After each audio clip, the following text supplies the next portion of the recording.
So today we are going to be running through very quickly the deck profile for I've been running the deck for God knows how long, since before BT18 even came out.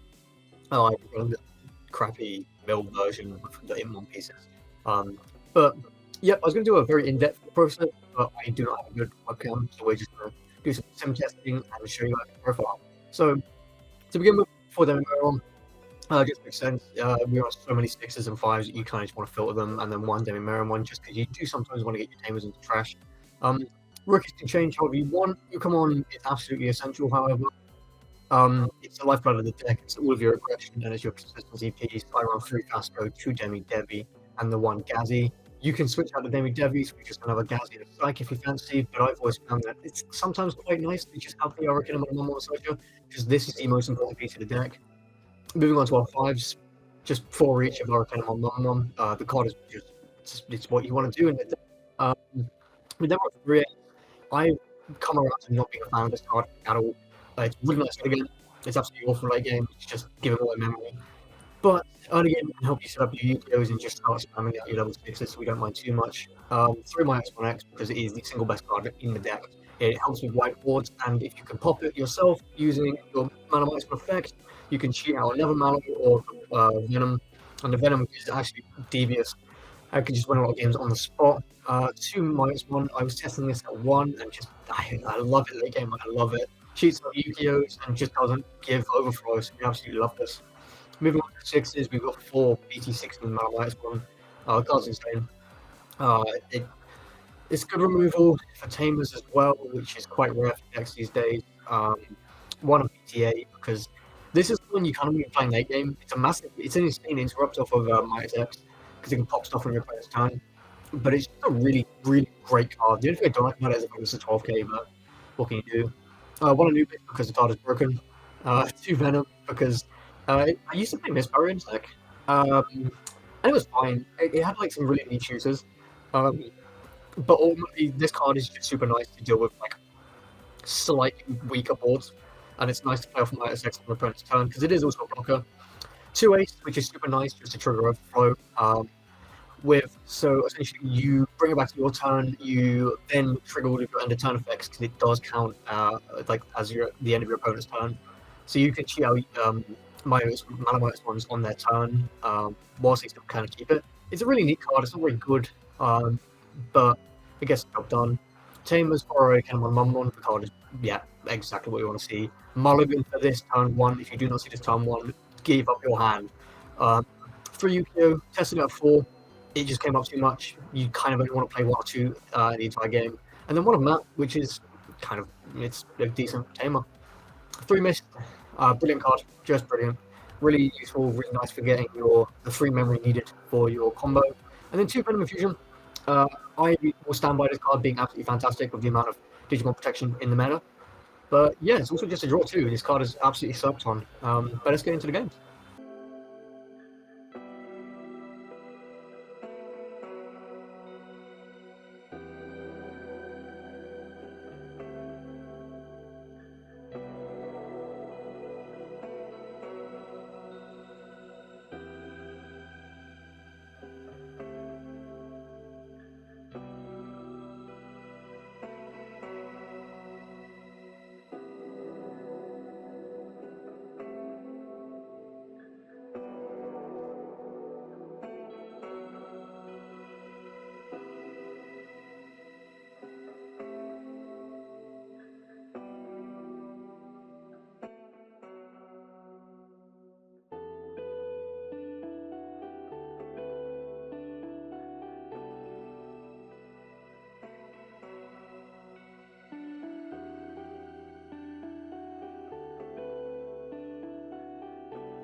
So that's the end of the video. After running into quite a lot of cross art, I've decided to throw in the one Psych and the one Gazi.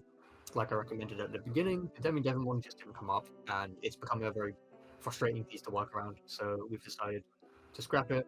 With mulligans and the Ukamon, you should feasibly find one of these 12 pieces, and then you could start going from there. But it was one game against cross art that did really well, and I sadly didn't get to record it because I'm a fool and just didn't press the button.